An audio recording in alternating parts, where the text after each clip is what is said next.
dumating sa point na puro pusa ang muse ko sa buhay. Sabi nga nila kapag puro pusa kasama mo, ibig sabihin, malungkot ka na. Totoo nga ba to? Pero kapag nakikita ko sila, hindi ako nalulungkot. Yung parang nasisiyahan ako sa pagka mabalahibo nilang katawan, yung hawak-hawakan mo sila, videohan mo sila, 'di ba? Parang para sa akin ang cute nila tingnan.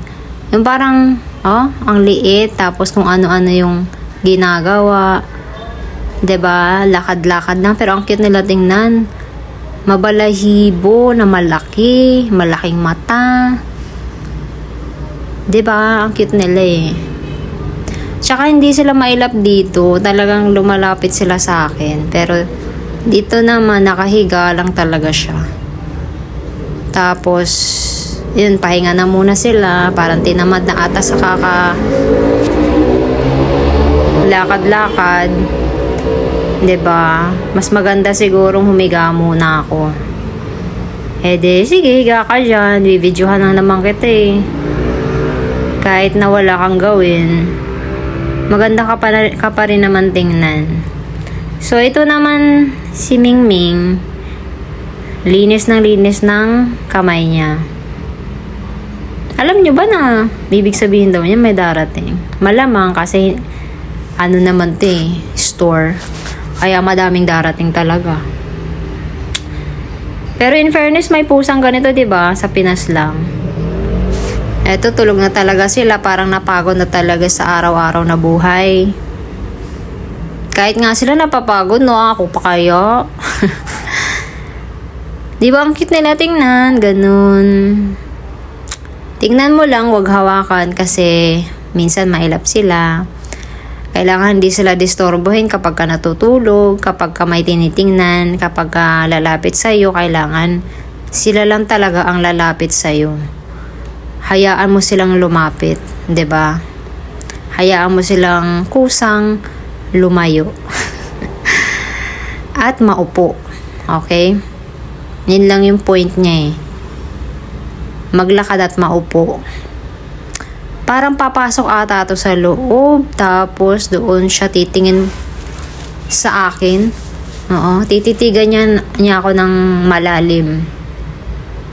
Hindi ko alam bakit niya ako tititigan. Naiinis ba siya na binibidyohan ko siya?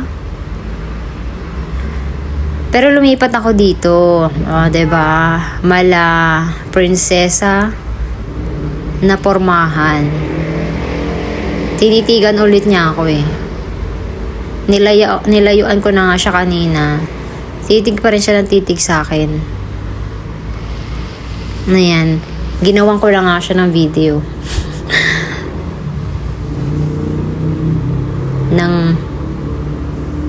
Okay. So, balik naman tayo dito sa natutulog na Mingming. Natutulog ba siya o parang nakatingin naman? Parang gising naman siya eh. Okay, yan. Ginawan ko din siya ng video. Nilapit ko yung sa mukha niya. Tapos, para siya nabigla konti. Ito ata yung pinakamalaki dun eh. Ang laki ng mukha, laki ng katawan.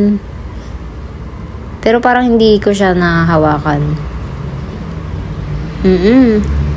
Ikaw ba naman kagatin na ganito kalaki, oh? Sobrang laki niyan. 'Di ba? So, videohan na lang natin. Gawin natin ang transition. 'Di ba? Yung mata talaga. Para silang matang lawin. Nabalik naman ako dito kay Mingming, oh. Galing pa to sa Pinas. Dito naman ako sa kanya habang naglalakad, nagka-catwalk. Binidyohan ko siya, parang hindi niya alam kung saan siya pupunta ngayon eh. Liliko ba siya o dediretso? Yun. Walk like a boss daw, sabi. Ito naman si Mingming. Talon ng talon. Galing lang kumain, talon ng talon.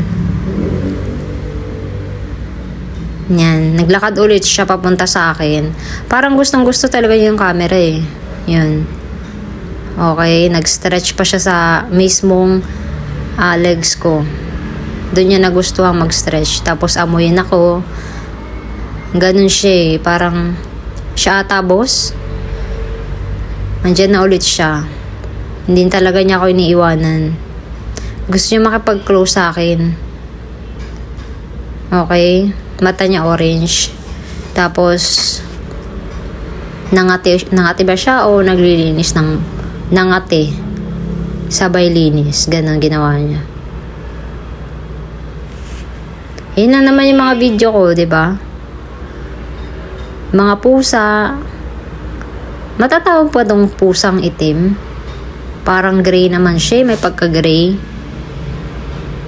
Parang madami siyang video sa cellphone ko. Itong gray na to.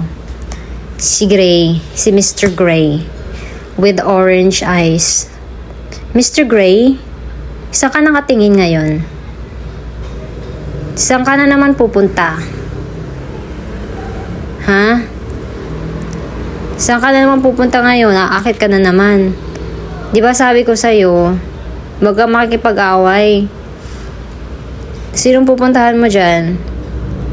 Huwag kang tatalon. Okay? May nagmamahal pa sa'yo. Mr. Gray? Mr. Gray?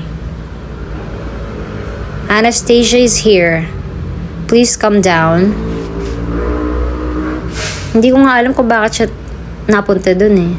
No, Ming. Naamoy mo pa ako, ganun. Tapos, nalapit ka sa akin. Kunwari, close tayo. Ito pa isa pa to. Masyadong close eh. Oh, acting close kayo sa akin eh. First time pa nga tayo nagkakilala. Andiyan ka na kaagad, nakaupo sa harap ko. O, videohan nga kita. Ito na naman si Bulinggit. Si Pandak. Talagang dadaan talaga sa gitna eh. Oh. At natulog na nga talaga si Princess. Punta ulit siya sa akin eh. Yun, nakaakyat na nga talaga siya. Ang taas pala ng talon nito eh. Oh. Pandak-pandak, ang liit-liit ng mga legs pero mataas ang talon. 'Di ba? Okay. Mahaba naman ang katawan niya. Naisipan niya atang pumwesto dito sa diyan. Sa butas na yan. Diyan na siya naupo, diyan na siya naperme. 'Di ba kasya? Gusto talaga niya sumot-suot sa mga maliliit na lugar. At doon na siya uupo, doon na siya matutulog. Or baka pwesto na nga talaga niya yan dati pa. Pwesto mo na talaga yan, no? O, di dyan ka na matulog. Bye. Diba? Swak ang katawan natin. No? Tama talaga sa katawan natin, no? O, diba? Napunta naman ako dito kay Puti. Si Puti. Si Mr. Gray. Bakit kalinis ng katawan? Eto, nagising na si Princess. Princess Punsalan. Nag-stretch na siya. Eto si Mingming, tulog pa rin. Sobrang antok eh. Grabe yung puyat niya sa work kagabi. Talagang nag-overtime siya. Kaya kailangan talagang matulog ng mahaba. Huwag daw natin siyang disturbuhin muna. Bigyan natin siya ng tamang oras para makapagpahinga ng maayos, matulog ng mahimbing ng saktong oras. Dahil doon siya mas nasisiyahan, doon siya mas nakaka-recover. Okay? Yan, nakainom na ng tubig si Princess. Papunta na siya sa akin.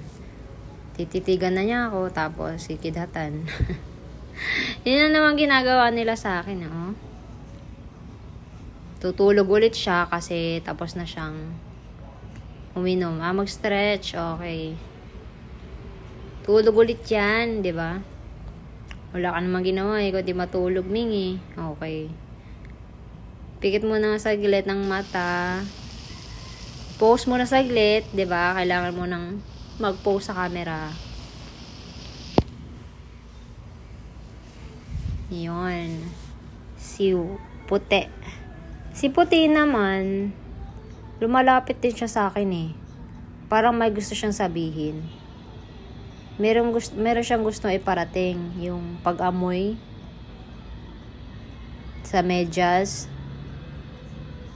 Kanais-nais ba? Gusto mo ba ng pagkain? Ano bang gusto mo sa buhay? Anong gusto mong maging? Gusto mo lang bang maging pusa habang buhay? O ano bang gusto mong iparating? Puro likod naman yung na ano, kaya parang may gusto, lumalapit ka sa akin eh, may gusto ka iparating. Hindi ko lang masabi kung alin. Siyempre, tulog pa rin si Mingming. At tulog ulit sila.